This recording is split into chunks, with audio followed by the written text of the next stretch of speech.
Hello students, welcome back to the channel. वही हम compound interest और सिंपल इंटरेस्ट को कंटिन्यू करते हुए आज हम नेक्स्ट क्वेश्चन करेंगे। Find the compound interest on ₹1000 at 10% for one year. अब फॉर 1 ईयर है तो कंपाउंड इंटरेस्ट जो होता है वो सिंपल इंटरेस्ट के बराबर ही होता है, क्योंकि पहले साल जो है 1 साल के लिए सिंपल इंटरेस्ट ही होता है, उसके बाद जो है वो कंपाउंड इंटरेस्ट चलना स्टार्ट हो जाता है। तो 1 ईयर के लिए है तो हम इसको जो सिंपल इंटरेस्ट है उसी के हिसाब से निकालेंगे। ठीक है, उसी तरीके से हम इसको निकाल सकते हैं, या फिर हम इस तरह से भी लिख सकते हैं कंपाउंड इंटरेस्ट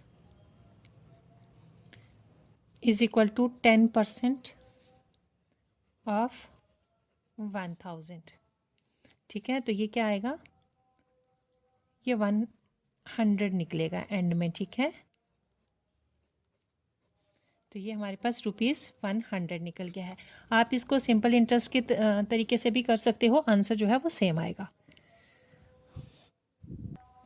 क्योंकि हमें कम्पिटिटिव एग्ज़ाम में सिर्फ आंसर चाहिए होता है। ठीक है, तो हमें ये स्ट्राइक करना चाहिए माइंड में कि हमें यहाँ क्या पुट करना है। थोड़ा सा हमें ट्रिकी रहना होता है कि क्या पुट करना है, कौन सा फार्मूला है। अगर 1 ईयर के लिए है तो हम कंपाउंड इंटरेस्ट का जो है वो सिंपल इंटरेस्ट का भी फार्मूला इसमें कंपाउंड इंटरेस्ट में यूज़ कर सकते हैं। अब find compound interest on ₹8000 at 5% for 2 years. अब हमने कंपाउंड इंटरेस्ट निकालना है। ठीक है, ये प्रिंसिपल अमाउंट है, ये रेट है और ये टाइम है। तो हम इसको कंपाउंड इंटरेस्ट का फार्मूला इसमें अप्लाई करेंगे। हमें पता है अमाउंट किसके बराबर होता है, प्रिंसिपल प्लस रेट अपॉन 100 और रेज टू पावर टाइम। ठीक है, अब प्रिंसिपल क्या है, 8000, 1 प्लस 5 अपॉन 100 स्क्वायर, फिर है 8000, 105 अपॉन 100 और ये स्क्वायर है, तो इसको 2 बार लिखेंगे हम।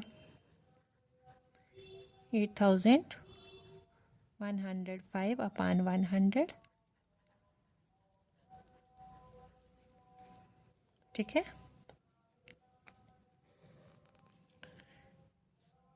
ये 2 ज़ीरो और ये 2 ज़ीरो ख़त्म, और ये ज़ीरो और ये ज़ीरो भी ख़त्म। अब हम 105, 105 और 8 को जब मल्टीप्लाई करेंगे तो हमारे पास आएगा 8820। ठीक है, 2 ज़ीरो आएंगे तो एक इसमें कट जाएगा नीचे वाले में, तो हमारे पास आएगा 8820। अब हमारे पास ये अमाउंट निकल गया है, तो कंपाउंड इंटरेस्ट निकालने के लिए अमाउंट माइनस प्रिंसिपल करना होता है। तो अमाउंट है हमारे पास 8820 माइनस प्रिंसिपल कितना है, 8000 है। तो हमारे पास आंसर क्या निकल के आया, ₹820 हमारे पास कंपाउंड इंटरेस्ट निकला है। ठीक है, a sum doubles at compound interest in 8 years, in how many years will it become 4 times. देखो, अगर कोई भी सम जो है वो डबल हो रहा है और 8 ईयर्स में हो रहा है तो ये 4 टाइम्स कब होगा। तो हम तो इस क्वेश्चन से ही हमें क्लियर हो रहा है ना कि 8 ईयर्स में अगर डबल हो रहा है तो 16 ईयर्स में ही 4 टाइम्स हो जाएगा ना।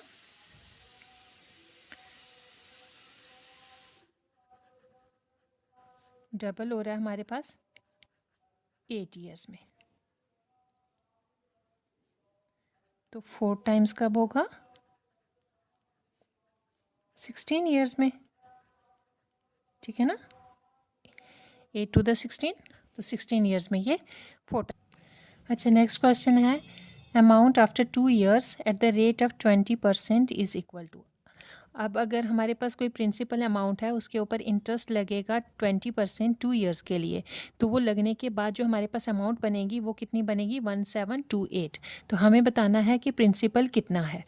तो उसके लिए हम क्या करेंगे, ये फार्मूला अप्लाई करेंगे, amount is equal to principal 1 plus rate upon 100 और ये टाइम। ठीक है, अब हम अमाउंट की जगह पर 1728 लिखेंगे।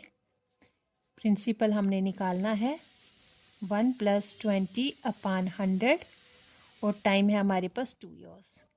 ठीक है, 1728 इज इक्वल टू 120 अपॉन 100 का स्क्वायर 1728। अब हम इसको सॉल्व करेंगे। ये ज़ीरो ये ज़ीरो ये ज़ीरो ये ज़ीरो ख़त्म हो जाता है, तो हमारे पास जो प्रिंसिपल है वो कितना आएगा, ये और ये मल्टीप्लाई हो जाएंगे। 1728 2 ज़ीरो 144, ठीक है। 12 12 तो 144 होता है ना, तो 144। अब 144 को 144 12 द 1728 और आगे 2 ज़ीरो लग जाएंगे, तो प्रिंसिपल है हमारा ₹1200। फाइन। तो आज के लिए इतना ही, अब नेक्स्ट वीडियो में मिलते हैं। Till then good bye.